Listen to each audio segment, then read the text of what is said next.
to Media Melanie Talks TV. I'm Melanie, and today I'm back to talk about the White Lotus Season 3, Episode 4 on HBO Max. This one is called Hide or Seek. There was definitely one thing in this episode that was not hiding at all.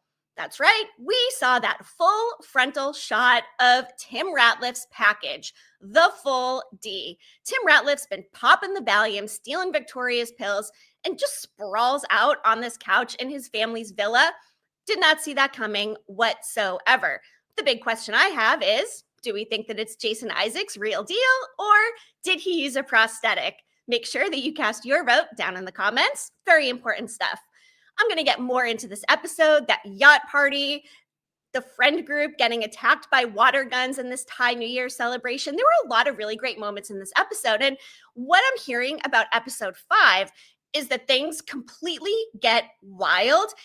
And there's still apparently another big actor that's going to be joining the season. So I'm really excited to see what we have coming. I like the way the season is unfolding so far. Before I get more into this episode, though, please go ahead, like this video, hit that subscribe button. If you like videos where I talk about TV shows like this, then you might like some of my other stuff as well. So thanks for being here. I'm going to start out with the friend group today. We open this episode with Jacqueline trying to get a hold of her husband, Harrison, who is another actor, supposed to be working on a set maybe, and she doesn't think that he's necessarily working today, but he's obviously not answering the phone. It's becoming more and more clear that Jacqueline is a little self-conscious about her age. That came to fruition big time when Valentine, thinking that he's sending them somewhere that they're going to enjoy, instead sends them to essentially a senior resort with all older people. Jacqueline was horrified at that. The fact that she knows people see her at this age is really setting in for her. And when the older women recognized her from the TV show, I was also wondering, what TV show is she on that people in this older demographic are watching? So if you have any guesses as to, like, I don't know, the type of TV show that Jacqueline is on, I would like to know. If I'm guessing, it's got to be something on primetime TV older people are watching. We're not talking about a top tier streaming show here. So what do we think it is? And could their relationship be based on an actual actor and actress in real life? Older woman, younger husband actor? It got me thinking because Carrie Coon is in this season. She was on The Leftovers. Could they be talking about Jennifer Aniston and Justin Theroux? I mean, there's a little bit of a resemblance between Michelle Monaghan and Jennifer Aniston. So I don't know. If you got any thoughts on that as well, definitely let me know. But when Valentine brings them to town and drops them off in the midst of this celebration, rife with squirt guns and water pistols everywhere, and they're just getting literally soaked, running through as if they're escaping from some sort of absolute torture, which, hey, I'm not saying that I want to go participate in a water gun fight in the middle of the streets getting chased down by children with water pistols. That's not my type of fun, so I totally don't blame it. But you know what? It was a lot of fun to watch these women deal with that situation. And then they eventually get back to the resort. Valentine actually hooks them up with a couple of his friends, some other Russian guys. One of them has a snake tattoo. I am starting to wonder if Valentine could potentially have something to do with this robbery. Something about him is just not sat quite right with me. What was he getting up to when he dropped the women off? Is he purposely trying to make them feel bad about themselves so they can circle back and hook up with his friends in some sort of redemption thing? What is Valentine's endgame? Could he be tied into this robbery? Could these other Russian guys be the guys that came in and robbed the hotel? I am keeping Valentine on my short list of people that are guilty of something. Not sure exactly what, but do not trust Valentine as far as I can throw him. But one line that Jacqueline did say was, "We're not dead yet." There's been a lot of forecasting and talk about deaths. I mean, Chelsea has had a mention of death in every single episode, including this one where she says things happen in 3. Is this a final destination type of thing? Hearing Jacqueline, though, say we're not dead yet makes me think, oh, Jacqueline, are you going to be the one to die?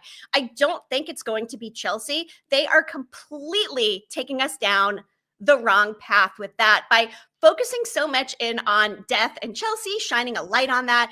I just don't think Chelsea will end up dead at all. It is far too obvious. But Jacqueline, on the other hand, That would be a pretty big death.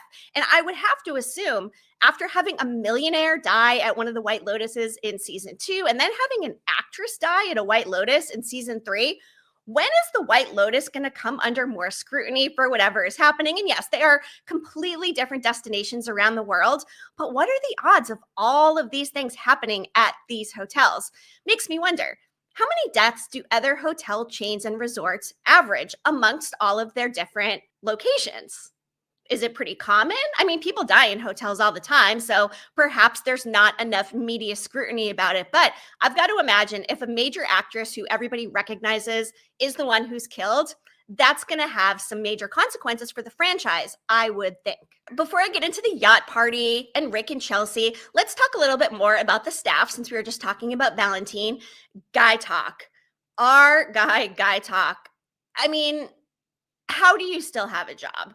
They give the guy a gun. They give him the key. He gets distracted by Mook, wants to go watch her dance. The two are going to go out on a date. The gun disappears. Tim with Valium and a gun is not going to be a good situation. And the more that they are telegraphing this whole Tim situation, the downfall of his business, the fact he's probably going to go to federal prison, he's going to have to tell his family that they're poor.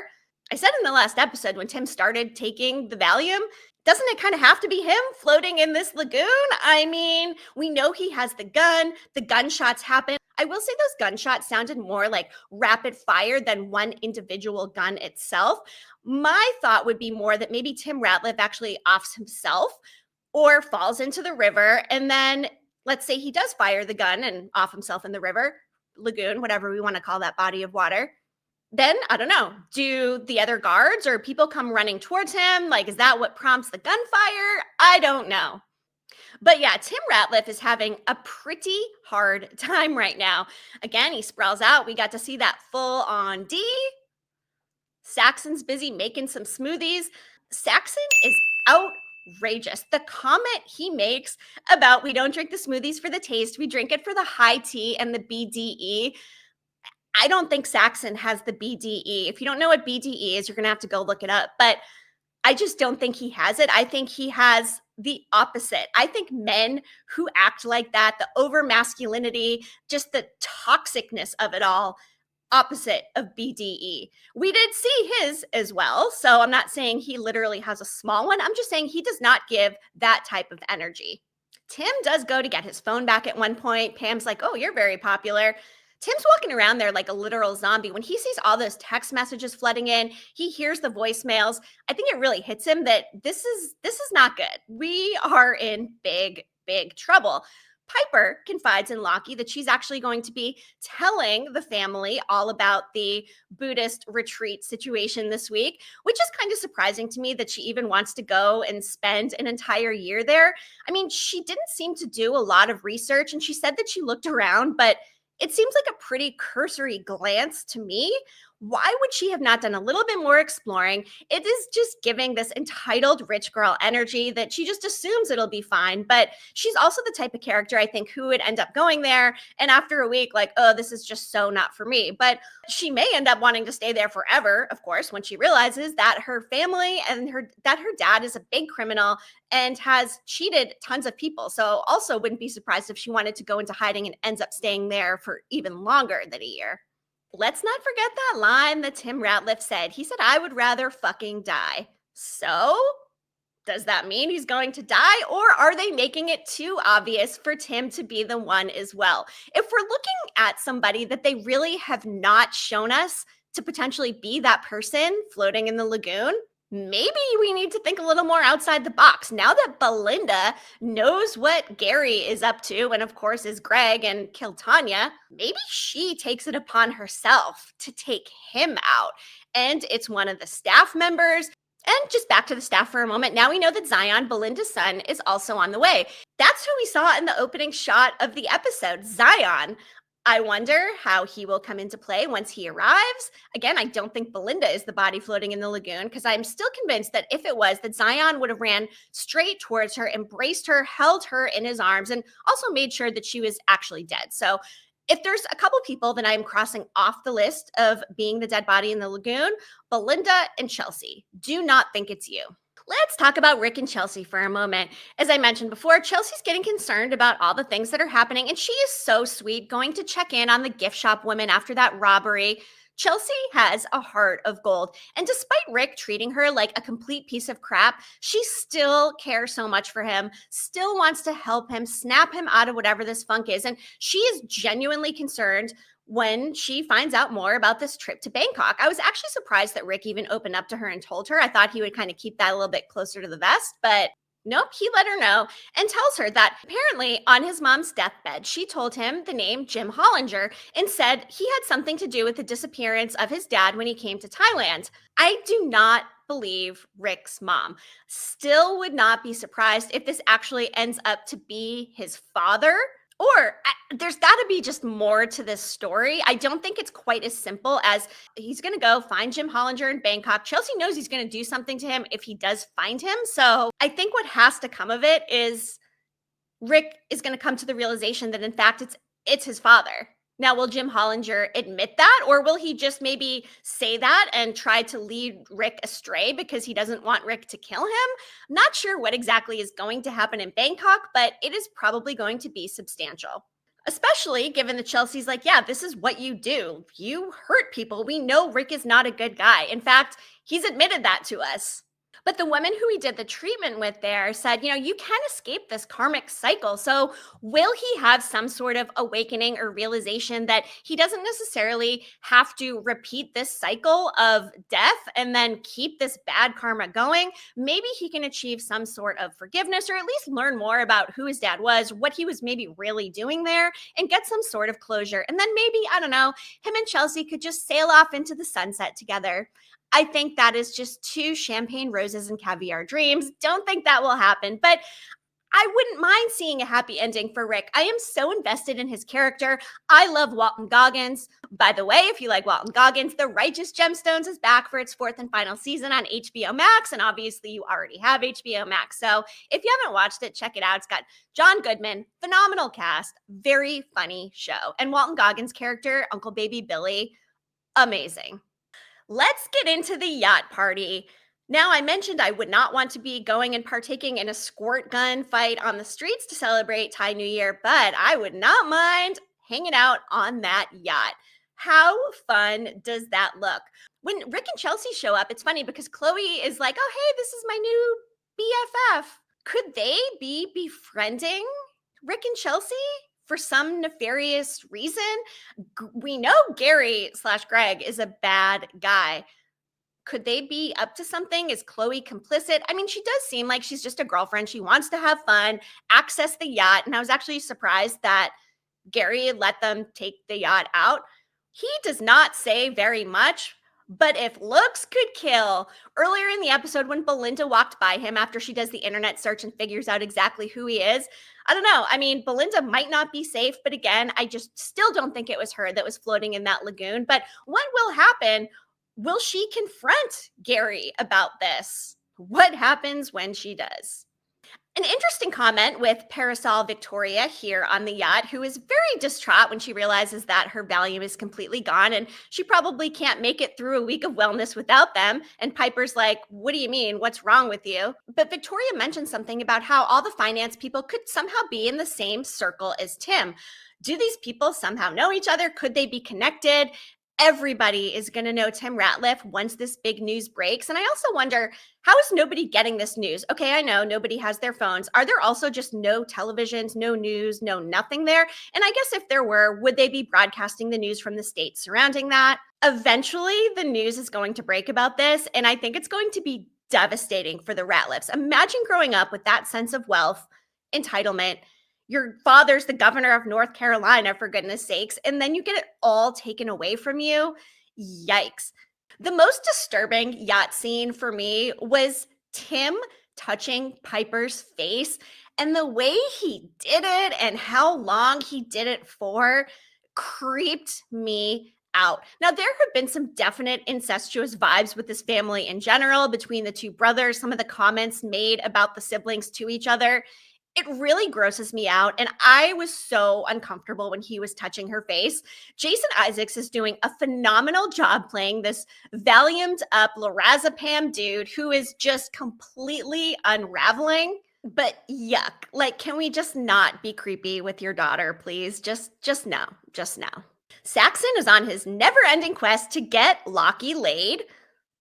And I mean, I don't know, maybe it could happen. These girls seem like they could be maybe a little bit into him because they're clearly not into their husbands who they met online. I bet all of these women met their husbands online. I don't know if they're mail order brides or whatever the situation is, but all of these LBHs, losers back home, there's no way that these women are attracted to them. They also seem like complete douches. So, I don't know. But either way, will Lockie end up getting laid? I still go back to the idea that I think Saxon is so overly masculine and sexualized. It makes me wonder if he's actually deprived. Like, has the guy not done it yet? It seems pretty far-fetched just given his personality and whatnot, but I don't know. There's still something about Saxon that I think we're going to learn. And I'm actually still not convinced that Lockie is even straight. I got the sense that he could have been struggling a little bit with his sexuality. So if he does have an experience with a girl, will that be the thing that kind of makes him realize, you know what, I'm really not that into girls? And then what happens when you have to tell your family, especially a brother who's making rude comments about gender and sexuality? Can you imagine Saxon's reaction if he does figure out that his brother's into guys? Oh, the poor kid. But this episode ends. The full moon party is going to be in full effect. I think the friend group's going to be partying with Valentine's friends. Everyone's going to be partying on the yacht. Rick is on his way to Bangkok. One note about this episode and how beautiful it was in terms of this yacht, the cinematography, the shots with the boat, the scenery, it was just absolutely gorgeous. Mike White does a wonderful job creating this beautiful, beautiful setting and atmosphere, bringing it alive on the screen for all of us, making us feel like we are right there with these characters. And I don't know about you, but I am ready to sign myself for a trip to Thailand. I also just want to shout out Parker Posey for a minute. Her facial expressions in this episode, I love her character. I love what she is doing with Victoria.